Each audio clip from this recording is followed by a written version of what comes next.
I'm craving mint and candy. Like and subscribe. And drop us a line. Come on. We have such sights to show you. Before Dracula ever bared his fangs, before the mummy stirred in his tomb, there was a man with a scalpel and a dream to conquer death itself. In 1957, Hammer Films reanimated one of horror's oldest legends, not as a lumbering monster, but as something far more terrifying, a scientist who refused to die. Across 7 films and nearly 2 decades, Baron Victor Frankenstein became the very heart of Hammer's Gothic empire, played with chilling brilliance by Peter Cushing. Tonight we exhume the Baron's legacy, from the first jolt of cursed electricity to the final experiment in madness. These are the 7 acts in Hammer's grand symphony of science and sin, a chronicle of ambition, obsession, and the terrible cost of playing God. In honor of Guillermo del Toro's Frankenstein being released this weekend, that's right, we're going back to the beginning. Legendary horror movie studio, Hammer. I present to you the Frankenstein franchise that changed the face of horror. All 7 movies, ranked. At number 7, The Horror of Frankenstein, 1970, directed by Jimmy Sangster. The outlier of the bunch, The Horror of Frankenstein is a semi-remake and dark comedic reboot of the 1957 original without Peter Cushing. Ralph Bates plays Victor as a calloused, smirking sociopath, a younger, more arrogant take on the mad scientist archetype. The film embraces black humor and self-awareness, making it feel like a parody of the Hammer formula, while still retaining a few genuine chills. But that's just it, only a few. It's divisive among fans. Some see it as a witty reinterpretation, others as a misfire. I'm on Team Misfire. In the grand experiment of Hammer horror, The Horror of Frankenstein is an intriguing curiosity, a Frankenstein that smirks as much as it screams. And number 6, The Evil of Frankenstein, 1964, directed by Freddie Francis. After the second installment, The Revenge of Frankenstein, Hammer opted for a partial reboot. The Evil of Frankenstein feels closer to the Universal aesthetic, even borrowing Jack Pierce-style makeup for the creature. Here the Baron returns to his ancestral home, only to find his family fortune plundered and his creation frozen in ice. When he reawakens it with the aid of a hypnotist, tragedy inevitably follows. Though less psychologically rich than the earlier films, The Evil of Frankenstein is pure Gothic pulp, lavishly designed, full of lightning graveyards and laboratory chaos. It's Hammer in full mad scientist mode, and while it is very uneven, it's a fan favorite for its sheer visual grandeur. At number 5, Frankenstein Created Woman, 1967, directed by Terence Fisher. This 4th installment takes a fascinating metaphysical turn. Here, Frankenstein's experiments shift from flesh to the soul itself, attempting to capture and transfer human essence after death. When a young woman named Christina is driven to take her own life after her lover's execution, the Baron revives her body, but with her lover's soul inside. What follows is both tragic and haunting, a tale of vengeance and identity. It blends horror with poetic melancholy.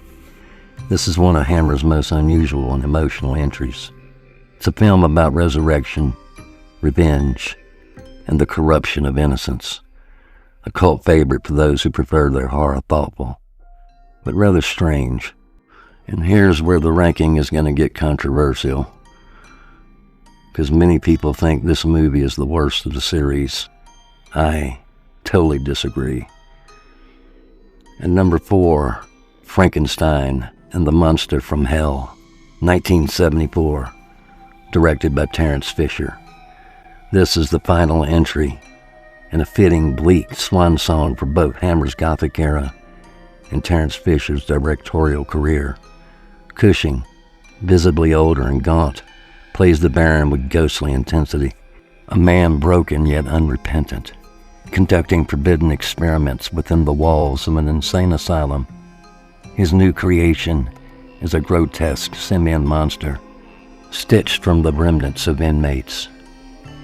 The film's atmosphere is suffocating, drenched in decay and despair. Despite its lower budget, Frankenstein and the Monster from Hell is a haunting farewell, a grim meditation on obsession and failure. The monster may die, but the madness never does. Yes, even more controversial. At number 3, The Curse of Frankenstein, 1957, directed by Terence Fisher. It's the one that started it all. The Curse of Frankenstein was Hammer's shocking reinvention of the Gothic horror template. Gone were the shadowy castles and moral restraint of Universal's 1930s classic. This was a bold, bloody, and sensual reimagining. Peter Cushing debuts as Baron Victor Frankenstein, a brilliant scientist with the manners of a gentleman and the heart of a sociopath. Christopher Lee's creature, swathed in grotesque makeup, is more a shambling tragedy than a sympathetic victim. It's rich in color, dripping with red Technicolor blood. This film set the tone for Hammer's entire legacy. The film's success launched a new era of British horror and proved that Gothic monstrosity could be as seductive as it was shocking. And number 2, The Revenge of Frankenstein, 1958, directed by Terence Fisher. The sequel begins mere moments after the guillotine falls, or so it seems. The Baron cheats death once again, escaping to continue his unholy experiments under a new name, Dr. Stein. Cushing delivers a masterclass in cold precision as the Baron's ego grows more deranged. This time his creation is less monstrous in appearance, but far more tragic, a mind trapped in a decaying body. The Revenge of Frankenstein deepens the moral corruption of its central character, showing that Victor's true horror lies not in his monsters, but in his humanity, the God complex that refuses to die. It's elegant, unsettling, and even more chilling and cerebral than its predecessor. And now it's time for number 1, hands down, I think, the best movie in the Hammer horror Frankenstein franchise. It's Frankenstein Must Be Destroyed, 1969, directed by Terence Fisher. Considered by many the darkest and most powerful of the entire series, here Frankenstein is no longer a tragic visionary. He's a cold, ruthless villain. Cushing's performance is utterly chilling, calculating, cunning, and unrepentant. The Baron blackmails a young couple into assisting him in a grotesque brain transplant operation, leading to a climax that borders on nihilism. The film's moral weight is heavy, especially with its controversial and grim tone, but it's magnificently acted and shot. Frankenstein Must Be Destroyed stands as Hammer's most uncompromising statement. Genius and evil are often indistinguishable. In the end, Hammer's Frankenstein series was never truly about monsters. It was about man's endless hunger to control the unknown. The Baron began as a visionary and ended as a ghost, consumed by his own obsession, and each resurrection cost him a little more of his soul, until there was nothing left to revive. From the bloody birth of the Curse of Frankenstein to the decaying despair of the Monster from Hell, this saga stands as Hammer's ultimate reflection on creation, corruption, and consequence. So whether you see him as a genius or a ghoul, one thing is certain. Baron Frankenstein achieved immortality, not through science, but through cinema. Thank you for joining me. I'm Craven Van Candy. Be on the lookout as I'm going to rank Universal Frankenstein franchise. That's right. Boris Karloff, Bela Lugosi, Lon Chaney Jr., Claude Rains, the whole Monster Squad.